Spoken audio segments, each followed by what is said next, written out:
reaksi gila penonton, dan bekam melihat hat-trick Messi melawan New England.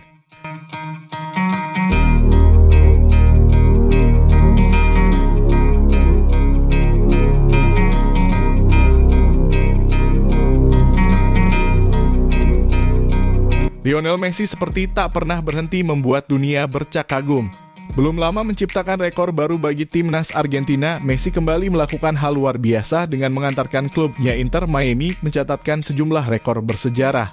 Padahal Messi hanya masuk sebagai pemain pengganti dan tidak bermain penuh saat Inter Miami menjamu New England Revolution dalam lanjutan Liga MLS.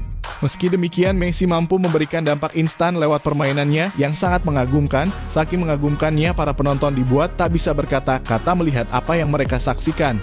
Sontak nama Messi terus menggema seantero stadion sejak ia mulai masuk ke lapangan. Suasananya dapat dikatakan sangat gila melihat para penonton yang terus berdiri sembari meneriakan nama Messi. Dan lihatlah reaksi tak percaya para penonton melihat dampak instan yang dihadirkan oleh Messi saat Inter Miami melakukan comeback melawan New England. Inter Miami menatap laga melawan New England dengan semangat dan kepercayaan diri yang sangat tinggi. Mereka menargetkan kemenangan untuk dapat memecahkan rekor baru dalam sejarah Liga MLS. Kemenangan akan menjadikan mereka sebagai tim di Liga MLS dengan raihan poin terbanyak sepanjang sejarah. Ini jelas menjadi pencapaian yang mengagumkan, mengingat bagaimana mereka yang sempat terpuruk pada musim sebelumnya.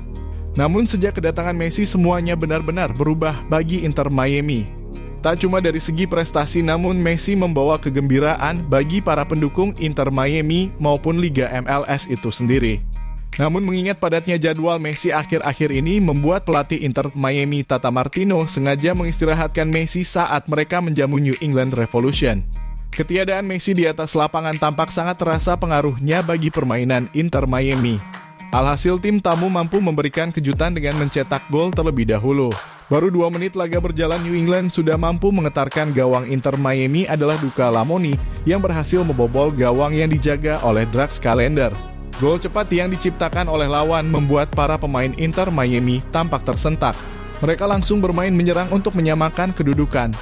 Namun tidak adanya Messi membuat mereka bermain seperti tanpa irama yang jelas. Sehingga keasikan menyerang Inter Miami justru kembali kebobolan pada menit ke-34. Memanfaatkan rapuhnya pertahanan Inter Miami, penyerang New England mampu dengan mudah menambah keunggulan bagi tim tamu. Para penonton pun sempat terdiam saat melihat tim kesayangannya tertinggal dengan skor 2-0.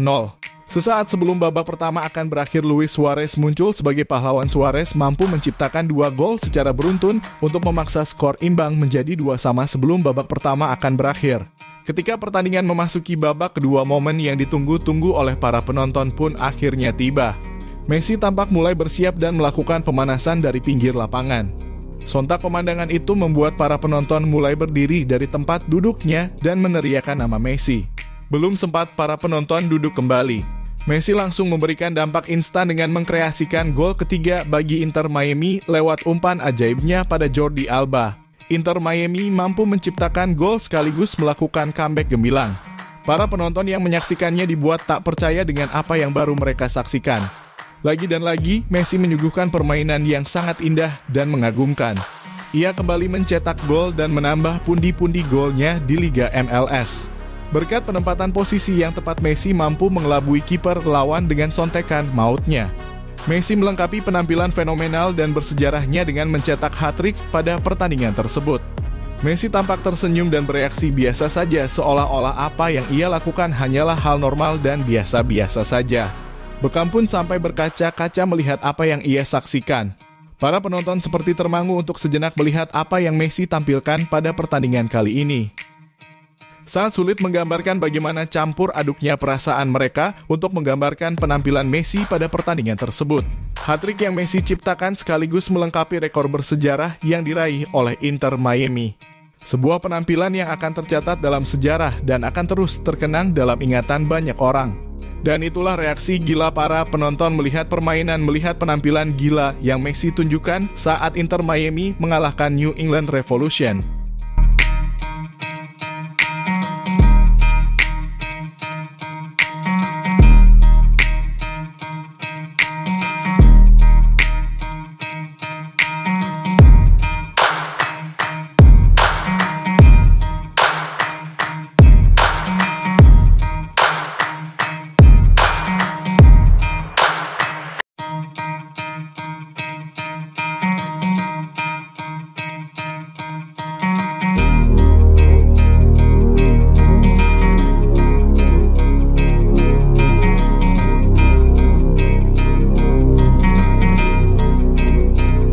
lolos ronde 4 asal balas dendam ke Bahrain, Cina imbangi Jepang dan Arab Saudi. Meskipun menelan kekalahan atas Tiongkok, timnas Indonesia masih punya kesempatan besar bersaing dalam grup C. Saat ini pasukan Merah Putih masih punya ambisi ingin lolos di 3 besar dengan torehan 15 poin. Skuad Garuda Nusantara harus realistis menempati peringkat 4 besar agar bisa menggenggam 1 tiket untuk lolos ke ronde 4. Asal skuad Garuda menahan imbang Jepang masih terbuka lebar mengingat pasukan Haji Memoriasu baru saja ditahan imbang Australia 1-1. Kalau bisa meraih 3 poin atas Arab Saudi di GBK juga memudahkan langkah pasukan Merah Putih bersaing di 4 besar. Timnas Indonesia gagal meraih poin penuh di pertandingan penting menghadapi timnas Tiongkok. Skuad Garuda Nusantara harus bertekuk lutut di hadapan publik tuan rumah dengan skor 2-1. Padahal anak asuh Sintayong yang mampu menguasai jalannya pertandingan selama 90 menit, terbukti pasukan Garuda Nusantara tampil dominan dengan penguasaan bola mencapai 76%.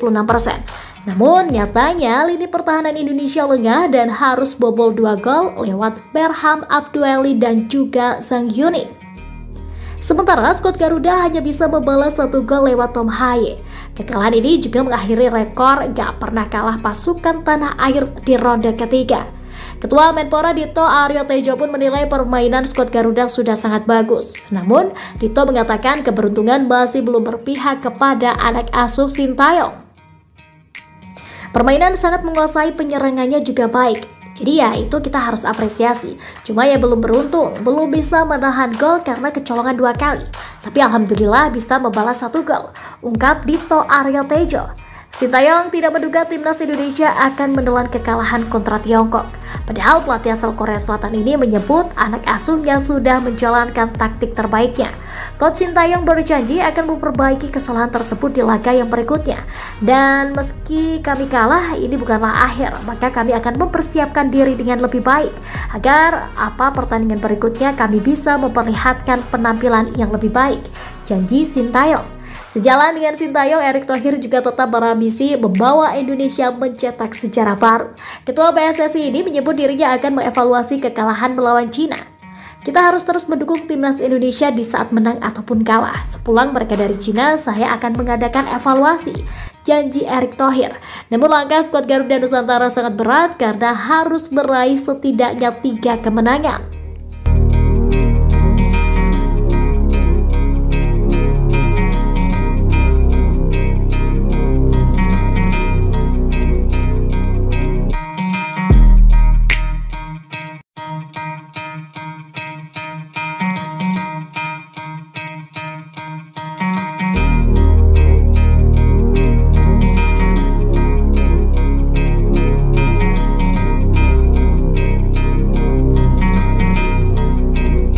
AFC remuk dihajar kanan-kiri dan sana-sini.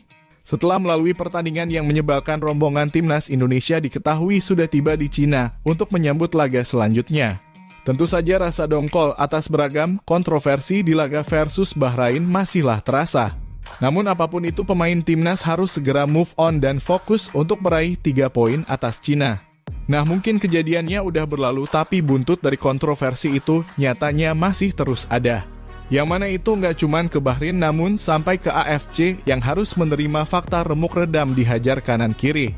Kemudian soal wasit Ahmed Al-Kaf sekelas Cristiano Ronaldo pun juga pernah dibuat jengkel olehnya. Itulah kenapa pasti masalah viral ini juga udah sampai ke telinga Ronaldo, dan bagi Ronaldo sendiri tentu Indonesia bukanlah negara yang asing baginya. Terlebih Bang Dodo sendiri juga pernah kok menyampaikan pesan khusus ke publik tanah air, sehingga pastinya ia bisa memahami apa yang sekarang publik Indonesia rasakan. Di satu sisi, si beragam dukungan pun kini terus mengalir ke Indonesia, yang mana diketahui itu berasal dari publik Jepang. Iran dan Palestina sebuah pesan positif yang semoga bisa menjadi pelecut semangat, karena jika dilihat-lihat lagi mau sampai kapan sepak bola Asia seperti ini. Sebab sudah cukup banyak kritik yang masuk soal sepak bola Asia yang dianggap masih tertinggal. Meskipun sepak bola bisa dibilang adalah olahraga sejagat, namun kenyataannya tidak begitu. Kualitas sepak bola di masing-masing negara di dunia nyatanya tidak merata.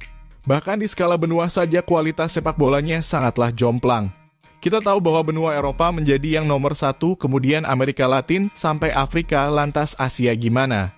Yap, benar sekali, sepak bola di Asia acap kali masih dipandang sebelah mata, yang mana Asia masyhur sebagai benua yang tidak bisa bermain bola.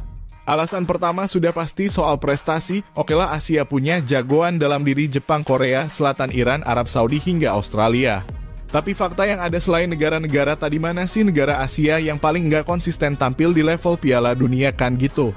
Selain soal prestasi, alasan lainnya yang membuat sepak bola Asia ini tertinggal adalah minim program jangka panjang dan sistemnya kacau.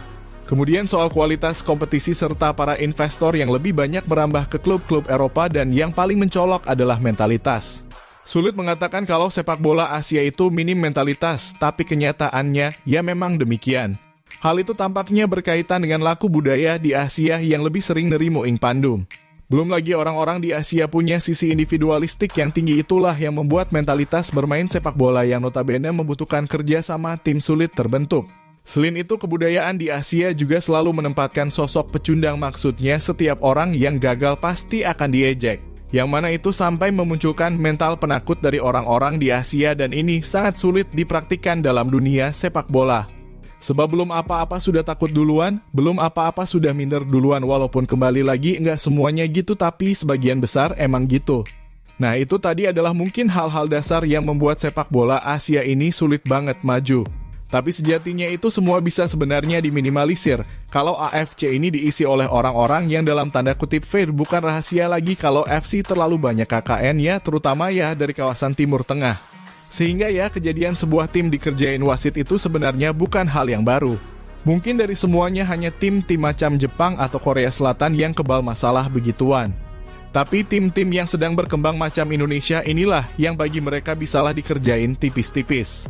Tapi suka tak suka faktanya Indonesia ini udah sering banget jadi korban wasit Timur Tengah. Terbaru ya laga melawan Bahrain kemarin, sampai-sampai negara tersebut jadi bahan cemoohan internasional.